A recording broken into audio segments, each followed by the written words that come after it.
si Senate Minority Leader Coco Pimentel sa napaka-importanteng isyung pambayan. Magandang umaga po, Senator. Magandang umaga, Ted and DJ Chacha. May buntag sa tanan. Opo, salamat po muli sa inyo pong panahon. So sir, naglabas po ng liham si SP Chis Escudero para po sa lahat ng miyembro po ng Senado. Ito po may petsang Pebrero 24. Kayo ho ba'y sumagot din po dito ng formal? Ano po ang inyong reaksyon dito? Ay, hindi na po ako sumagot dyan kasi wala namang halos nagbago sa stand or position ni Senate President. Yan din yung sinabi niya noon na wala siya talagang choice sa tingin niya. Ang posible lang o legal na panahon na pwedeng mag-impeachment court na ang Senado ay kung kailan meron kaming legislative session. So natali na si Senate President sa petsang June 2. So wala nang nagbago dyan at ang ginawa na lang niya, linagyan na lang niya ng mga detalye. Opo. Pwede ho ba kaming para lang ho sa mga sa mga nag-aaral din po siguro sa batas, Senator Coco, kung mamarapatin po ninyo, bagamat kaninyo wala ho naman ng pinagbago dito, maliban na lang po dito sa interesting interpretation noong pong forthwith, pwede ho kaya? Kasi dito po binabanggit niya, alam naman daw niya yung verbal legis rule na binabanggit po ninyo sa inyong sulat. Opo. Pero ang kanya po ditong interpretasyon hango po sa jurisprudence 1902, 1928, and 1935 ay ang ibig sabihin daw noon within reasonable time at hindi po immediately, hindi agad-agad, hindi karaka-raka. Ano pong masasabi dito? Yung mga sinight niyang mga kaso na nag-interpret daw ng salitang forthwith, sigurado ako yung salitang yun, hindi yun yung nasa constitution natin kasi 1987 pa tong constitution natin . So kung meron mang ini-interpret yung mga old cases na yun, very old cases, ibang ibang batas, siguro batas yun o makalumang batas. Pero ito sa pagkasulat po ng ating constitution, sinabi trial by the Senate shall forthwith proceed.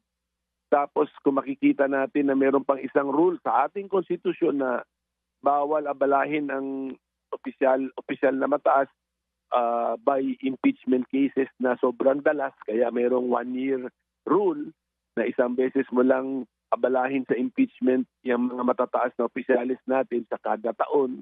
Kung ipagsama mo lahat yung mga rules na yan, makikita natin na ang impeachment ay isang importanteng procedure kasi kailangan na malaman ng taong bayan kung ano ang totoo, guilty ba or not guilty, at saka kailangan protektahan din natin yung mataas na government official para matapos na rin ang impeachment laban sa kanya. Gusto na rin malaman, pati noong impeached official, kung patuloy ba na istorbo itong kaso ko o tapusin na o tapos na para pwede na ako mag-concentrate sa trabaho ko. Ganon yung spirit dyan sa Constitution. Kaya pag-interpret natin sa forthwith, ibig sabihin yan agad. So isunod na agad yung paglilitis sa Senado without any delay. So balik din ako, Manong Ted, balik din ako sa dati kong analysis. Walang nagbago sa aking analysis kahit pinapakinggan ko ang ibang may contrary opinion, si SP. Mali kasi ang nakatali sila, tinali nila ang sarili nila na kailangan may legislative session bago maka-aksyon ang Senado bilang impeachment court. Pero hindi nga legislative function yung being a court at saka yung impeachment, pati ang Senado being an impeachment court, nakikita yon sa ibang artikulo sa ating Constitution. Sa Article 11, linagay yun.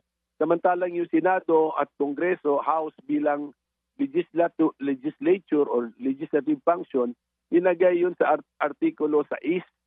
So Article 6, ang legislative, Article 11, ang impeachment. So pati sa pag-structure ng ating konstitusyon, klarong-klaro na hiniwalay kahit Senado ang binabanggit sa impeachment, hindi ito Senado bilang lehislatura. Pero ito yung Senado ng Congress. Ito yung Senado pero hindi ito lehislaturang Senado. Korte na ito. So, sana makita na nila yon kasi paulit-ulit na rin natin itong pinapaliwanag, Ted. Oo nga po. At paulit-ulit nga, pero ito nga po, no, meron na pong official na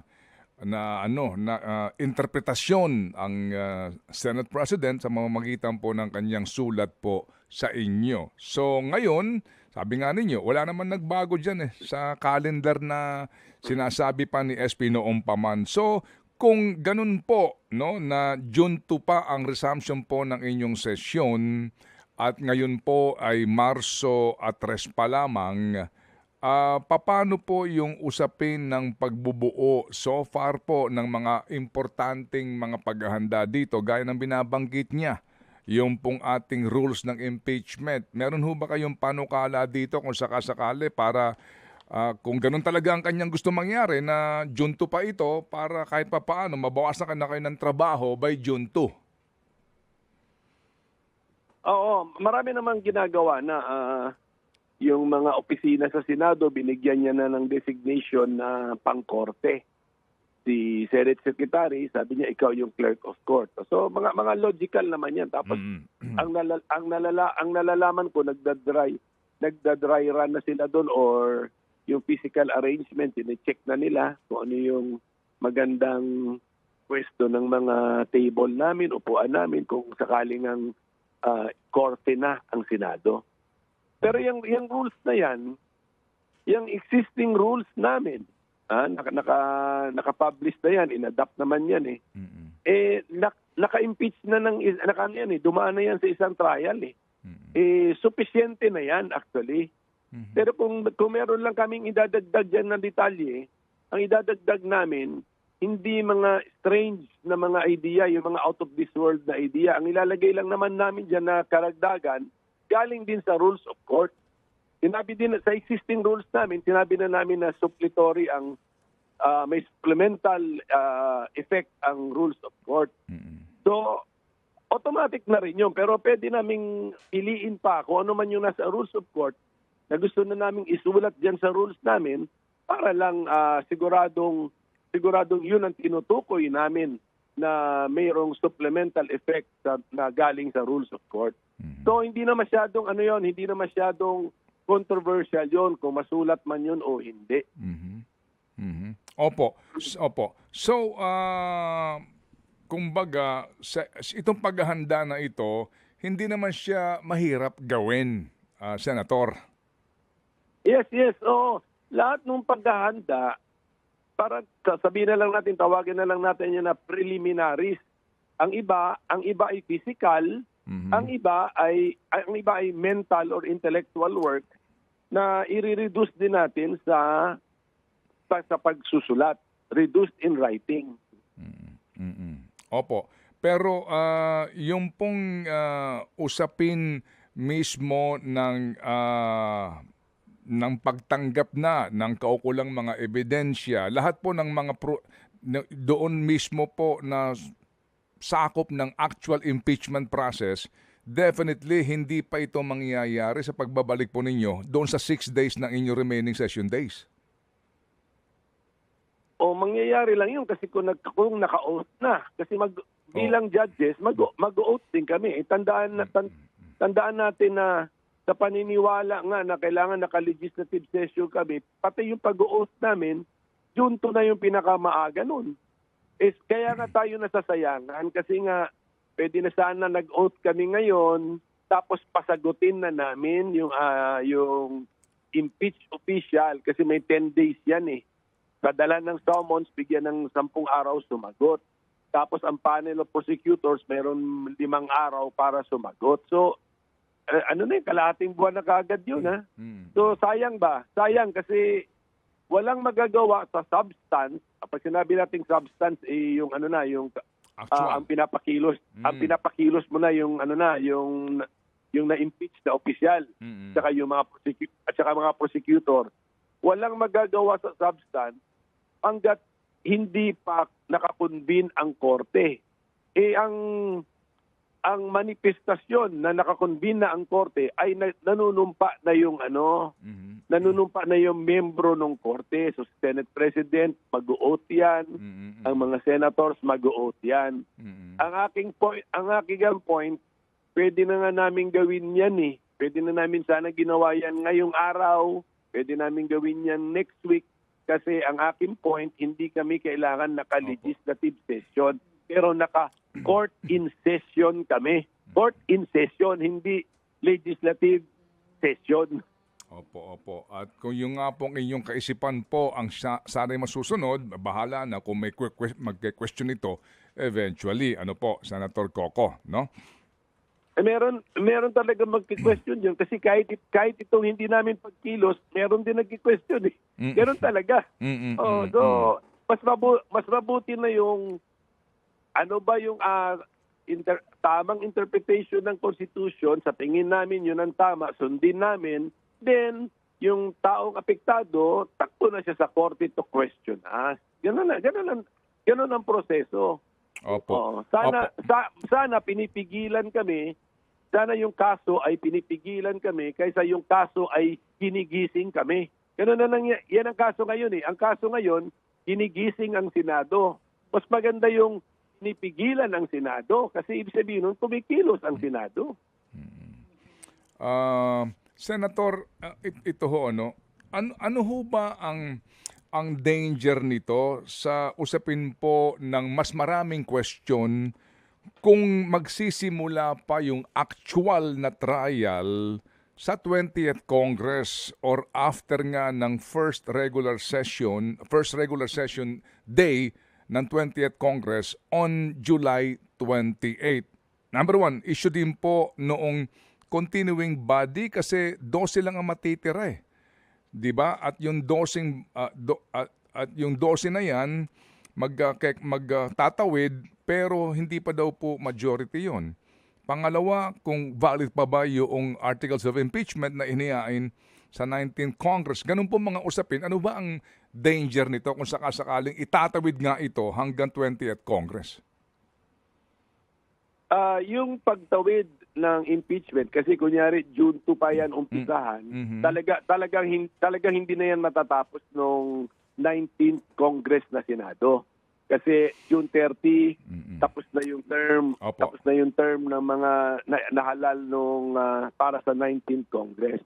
So kung June 2, automatic na yung na mamanahin yan ng susunod na Senado. Ako wala akong problema doon. Kayang-kaya kong maisip yun o ma-justify sa isip ko na talagang mamanahin yan ng new members of the Senate. Pero isang Senado lang naman yan eh. Hindi gumalaw yan. May case number yan. Kunyari, case number 1-2025. Yan yung docket number ng impeachment case ni VP Sara Duterte. Pagka-graduate ng mga senador ngayon, pumasok ang mga bagong senador, yan pa rin yung case number, docket number kasi yan ang case load ng korte. Sino yung korte? Yung Senado. Yung senator judges nagbago, okay lang kasi kahit naman ang mga Supreme Court, Court of Appeals Division, nagbabago ang mga member ng justices sa mga division, pero yung case load parehas pa rin, tuloy pa rin. Kailangan, and then once jurisdiction is acquired kasi kailangan tapusin yung jurisdiction at saka desisyonan na yan sa dulo, whether guilty or not guilty. So ako, Manong Ted, hindi ko masyadong pinoproblema 'yon. Okay. Yung pagmana ng pagtawid sa June 30, para sa akin madaling issue, kayang-kayang i-surmount yung issue. Ang aking main point ngayon is yung kautusan ng konstitusyon sa Senado na umpisahan agad ang paglilitis ng impeachment sa Senado. Yun ang sa tingin kong nalalabag. Pagka June 2, February 5 yan pinail, June 2, March, April, May, 4 na buwan. Hindi na yun sumusunod sa utos ng konstitusyon na kilusan agad, isunod agad ang paglilitis. Opo. 5 kayong abogado in the Senate ngayon po, 'di ba, sa 19th Congress, Senator? Opo, 5 na lang po. Opo, 5 na lang po kayo. Ngayon, si Senator Chis, ihiwalay na po natin. Yung pong 3 pang abogado, ano ang pananaw dito? Inyo ba sila nakakausap? Kasi yung tatlong yun, Ted, they belong to the majority. Ayoko nang pumausap ng personal sa majority kasi kausap ko na si SP. Mhm. Kami na ni SP ang nagdedebate eh. Mhm. So, ang assumption ko, siyempre, si SP, bago naman siguro siya magsalita, kinakausap na niya yung members ng majority niya para back upan yung sinasabi niya, yung issue niya. Alam niyang may backing ng kanyang kasama sa majority. So, at least, ayokong talunan si SP at dumiretso ako sa members ng majority. Siya, obligasyon na niya yun. Hindi dapat sa akin yun. Minority po ako eh. Ako yung minority leader. Opo. Ang kausap ko lang si Senator Risa Ontiveros. Opo. Pero di pa sa usapin pong ito, pwede na ho nating this will transcend the issue of majority minority simply because this is kaninyo, di ba? Ang pinag-uusapan na po natin dito ay constitutional provision on your obligation. And Correct. Opo, go ahead, sir. Correct. At naisulat ko na rin naman yan. Sinulat ko naman kay SP Cheese, na-cover naman ng media. Mhm. Ako'y magugulat kung meron tayong kasama sa Senado na sasabihin niya, ay wala akong kaalam-alam sa issue na ito. So, alam na nila yan. Ngayon kung sang-ayon sila sa posisyon ng minority, sana na sabihan na nila si Senate President. Pero nung kami nag-usap ni Senate President, binisita niya kasi ako sa Marikina.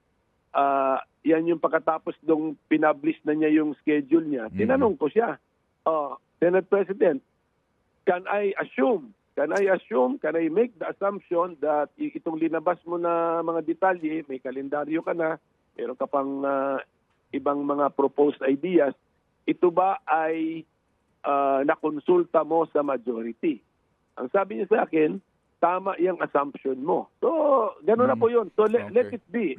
Let it be. So, alam ko na kumpiyansa at malakas ang loob ng Senate President kasi nakonsulta na niya yung kanyang posisyon sa kanyang grupo sa majority. So,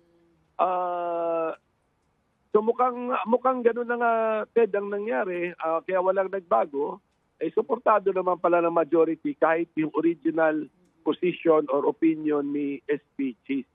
So, siguro, ako tuloy-tuloy lang akong ipapaliwanag ko yung aking posisyon na hoping na merong magbago ng isip. Lalo na ng member ng majority sa Senado ngayon, yung member ng majority ngayon. Kasi nasayang na yung 1 buwan, so pwede pa tayong ma-save natin mga 3 buwan pa. Pwede pa natin ma-save yan. Save, anong meaning ko ng ma-save? Yung magamit yung oras ba? Na maumpisahan na yung mag-convene na kami as a court, tapos pasagutin na yung impeach official, pasagutin na yung mga prosecutor, and then pag matapos na lahat ng preliminary motions of preliminary matters, malay mo, makaumpisa ng trial, yung presentation of witnesses and evidence. Sa totoo lang po naman din, kaya itong tapusin naman talaga at yung pong panahon ng due process na ibibigay po sa magkabilang panig, kaya pong maibigay hanggang at least by June 29. June 30. Opo. June 29, tama. Kasi alanganin yung June 30, tanghali. Opo, di ba? Di po ba? Tama po yun. Pero yun na nga, ang nangyari ngayon, sa debate lang natin sa meaning ng fourth read, naubos na 1 buwan. Tapos 1 buwan na. Okay. Senator Coco, ano ang pwedeng na lang talaga na maasahan natin dito na maging daan para maobliga ang Senate President at saka ang majority ng mga senador na magsimula na po nitong prosesong ito habang kayo'y naka-recess? Ano mga posibilidad? Kailangan mabago yung pananaw at paniniwala nila. na kasi nagsusubscribe talaga sila siguro siguro at least si Senate President alam ko, but yung iba hindi ko kasi talaga kinakausap, nagsusubscribe sila most likely sa idea nga na kailangan naka-legislative session kami. Okay. Special man or regular, but it must be a legislative session. Yun ang hindi ko makuha eh. Hindi ko mag-get sa legal basis nun at bakit napako sila ron sa ganung posisyon eh. Opo. So, dahan-dahan na lang siguro, sana may time pa, pero kailangan magbago po isip nila. Kailangan ma-release sila ron sa ganung pagkakaintindi sa Constitution. Tapos kung magbago isip nila, then they will now be open to convene the Senate as an impeachment court. Doon po sa usapin yung Supreme Court petition ng isang abogado para po sa mandamus petition po. What do you think? No comment na ako doon kasi pending in court yun. Pero Okay. bakit naman yun ba? Kung dapat kumilos kami out of our understanding of what the Constitution is directing us or is instructing us to do. Mhm. Hindi yung na may nagpetition pa. Kaya ngayon na sinabi ko, yung this is a free country. Kung hindi kami gumalaw, pwede kaming kasuhan. Natatakot naman ng CSP na kung gumalaw naman kami naman ay kakasuhan. Kahit anong gawin namin, may posibleng ang may kaso. Mas maganda pa rin na yung kaso against us ay pinipigilan kami sa aming paggalaw, sa aming mabilis na paggalaw. Mas pangit yung nangyayari ngayon na yung kaso dyan ay gigisingin ang Senado na gumalaw. Hindi maganda yun. Opo. Ano po yun? Duly noted, ano po, yung binabanggit yung katalinuhan dito po sa better na kayo ay pinahihinto sa ginagawa niyong responsibilidad at tungkulin kaysa naman sa kayo po'y inuobliga na magtrabaho kumbaga sa inyo pong tungkulin. Correct. Opo. Senator Coco, doon sa usapin ng Supreme Court petition kaninyo, ayaw nyo na magkomento. Again, yung pong kailangan ba talaga dito magpatawag ng special session si Presidente na lang para po ma-break yung impasse? Yan, papasok ka kung gagawin yan, papasok tayo doon sa theory ni Senate President na kailangan naka-legislative session kami. Sa akin, hindi kami kailangan naka-legislative session. Pero kung naka-legislative session kami, wala naman din akong reklamo kung itakil ang impeachment kasi legal naman yon. Okay naman yon. Accepted nga yun eh. Yan na nga yung common na pagkaintindi. Pero sa akin nga, hindi kami kailangan tawagin into a special session at hindi rin namin kailangan hintayin yung petsa ng aming regular session, resumption, sa June 2, pwede na kaming kumilos ng mas maaga kasi nga this is a non-legislative function of the Senate. The Senate is a court. Ngayon, bakit hindi maganda yung isasali pa natin ang Presidente na magtawag ng special session?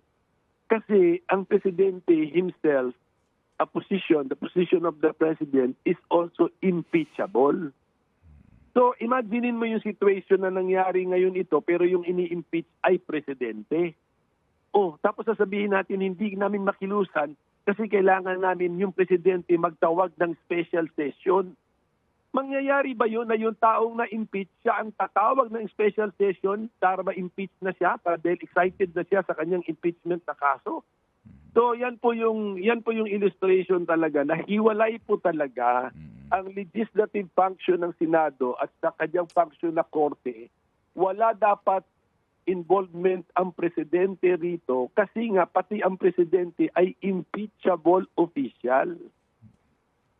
Opo. Klaro po yun, Senator. Sa panghuli na lang po, bago itong tanong nga din po ni Chacha, doon po na lang sa mga pagderechahan na lang po na usapan na talagang, sabi nga po nitong mga nag-aanalisa dito sa mga pangyayaring ito, na hindi, kahit na ano pang sabihin mo dyan, hindi yan kikilos. Kasi number one, yung mga kumakandidato ngayon, re-electionista, baka maapektuhan ang boto ng Mindanao. One. Pangalawa, gusto daw ni SP Escudero na naandun pa rin yung amor sa kanya ng higit sa majority kasi nga carry over siya sa 20th Congress at gusto pa rin niya masiguro na siya ang pipiliin na majority para maging SP. What do you think? Well, yung mga nangyayari sa utak ng mga kasamahan ko sa Senado, siguro mas malalaman natin ito kung sila ang interviewin natin. So yung mga kandidato, pwede nga silang on the campaign trail, yung mga kababayan natin, siguro kasama na yung mga media practitioners. Pag ma-encounter ninyo sila, pakitanong na lang sila. Ano ba problema at bakit imbis na unahin yung obligasyon namin under the Constitution, mas gusto pa nilang magkampanya? Sa akin kasi mali yun, dapat isinantabi na yung pagkakampanya, comply with the duty under the Constitution. Kasi duty na ito obligasyon na po ito. So tanongin na lang po sila. Pero siguro mahirap din yung tanong mo, Manong Ted, kasi double-edged sword din ito . So kung meron lang nakatingin sa isang akala niya, ito lang yung posibleng resulta. Iba't iba po ang posibleng resulta dito. Kaya nga, sabi ko, gumawa kami ng politics-free decision-making. Politics-free. Wag nating isipin kung sino ang magwawagi, whatever. Basahin lang natin yung Constitution, mga senador, comply with their obligation, mag-trial tayo, tapos pagdating naman sa trial, pwede ka naman mag-guilty, pwede ka rin mag-not guilty. So, di ba? So, kung wala naman talagang ebidensya, magiging patas naman tayo o fair sa pagtrato sa impeached official. Pag walang ebidensya, definitely not guilty. Pero pag meron namang ebidensya, dapat naman obligasyon din natin bilang mga patas na mga tao na entertaining din natin na guilty yung impeached official. So, that is the politics-free thinking. Focus lang muna tayo sa konstitusyon, sa po yung verdict. Saka na yun kasi inilitis yung verdict . Hinihintay yung ebidensya bago verdict. Pero yung sabi ng konstitusyon, simulan na agad yung paglilitis. Opo. Ito po ang pahabol na tanong ni Chacha. Go, Cha. Senator Coco, mukhang suntok sa buwan, nasagutin po ni Senator Chis Escudero yung tanong na yun ni Sir Ted. Pero kayo, your stand, sa tingin niyo po ba may kinalaman sa posisyon ni Senate President Chis Escudero kung bakit naantala na ang impeachment trial sa Senado? Masyadong mahirap yun na mapursi niya kung sino yung mga members sa 20th Congress na Senado. Mahirap mapursi, tapos mahirap din mapursi na sa akin ito boboto, susuporta bilang Senate President. Ako actually, pinapakinggan ko pronouncement ni Senate President Chis Escudero. Lawyer din naman siya.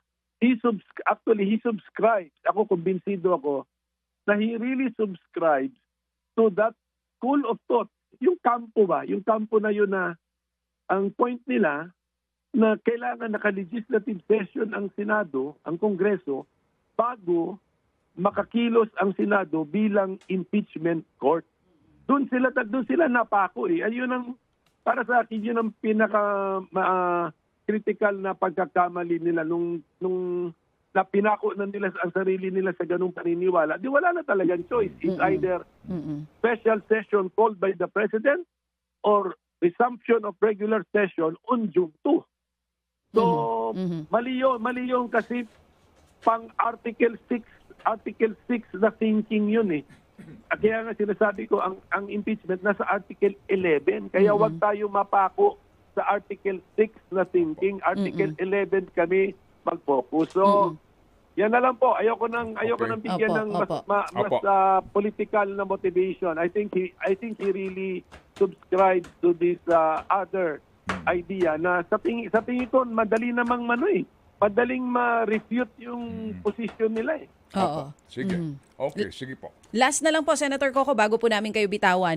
Dahil po dito sa pagkakaantala na ito, sa tingin niyo po ba'y naapektuhan na yung kredibilidad ng Senado sa gagawing impeachment trial? Sana hindi. So, well, only a survey can tell us kung naapektuhan ba yung kredibilidad ng Senado. Pero sana hindi kasi naman kung makikita nila, medyo high level itong aming debate. It's really a debate on principles on how to interpret the Constitution. At kaya nga sinasabi ko kanina na para sa akin klaro sa isip ko na talagang out of sincerity, lawyer's interpretation niya, dun siya talaga sa kabilang kampo. Ako naman, political free analysis, lawyer's interpretation din, dito naman ako sa kabilang kampo na hindi kailangan naka-legislative session kami. Kahit ngayon, kahit bukas, kahit next week, pwede na kami mag-convene as a Senate impeachment court.